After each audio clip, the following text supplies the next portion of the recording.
Welcome to Telugu focus TV. నేను మీ శ్రీనివాస్ రెడ్డి. రేవంత్ రెడ్డి గారు hero Nagarjuna పైన కొన్ని కామెంట్స్ చేశారు.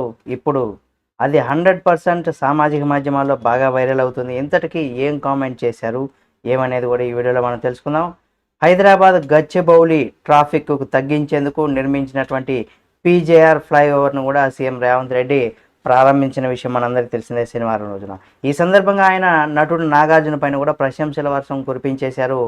అయితే స్వచ్ఛందంగా భూమిని అప్పగించినటువంటి నాగార్జున అంటూ కూడా చెప్పుకోవచ్చు. అంటే సీఎం రేవంత్ రెడ్డి తెలిపిన వివరాల ప్రకారం నాగార్జునకు సంబంధించినటువంటి కన్వెన్షన్ సెంటర్ పరిధిలో ఉన్నటువంటి 2 ఎకరాల భూమిని నాగార్జున స్వచ్ఛందంగా ప్రభుత్వానికి అప్పగించారని, ఈ విషయంలో నాగార్జున నిజమైనటువంటి హీరో, రీల్లోనే కాదు రియల్ లైఫ్లో కూడా నిజమైనటువంటి హీరో అంటూ కూడా ప్రశంసించారు.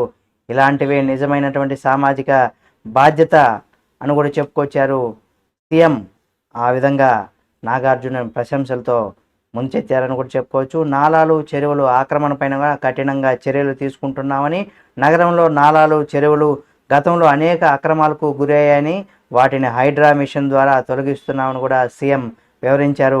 హైదరాబాదును కాలుష్యరహిత నగరంగా మార్చడమే లక్ష్యంగా మేము పనిచేస్తున్నామంటూ కూడా ఆయన స్పష్టం చేశారు. ఏది ఏమైనా నాగార్జునకు సంబంధించి కూడా ఆయన ప్రశంసల వర్షం కురిపించారని కూడా చెప్పుకోవచ్చు.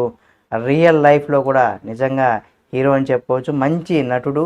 ఆ తర్వాత సామాజిక కార్యక్రమాల్లో కూడా ఈ విధంగా మంచి పనులు చేయడంతో పాటుగా మరోసారి నాగార్జున గారి ప్రశంసలతో కూడా అభిమానులు కావచ్చు, అక్కినేని అభిమానులు కావచ్చు, ముఖ్యంగా గతంలో ఎక్కువగా కాంగ్రెస్ పార్టీ అధికారంలోకి వచ్చిన తర్వాత మొదటగా ఇబ్బంది పడినటువంటి వ్యక్తి నాగార్జున గారు. అయితే ఇప్పుడు అటువంటి ఇబ్బంది పెట్టినటువంటి రేవంత్ రెడ్డి ప్రభుత్వమే ఇప్పుడు ఆయన ప్రశంసలతో కురిపించేలాగా చేసుకున్నారు అని కూడా చెప్పుకోవచ్చు నాగార్జున గారు. ఈ వీడియో మీకు నచ్చితే లైక్ చేయండి.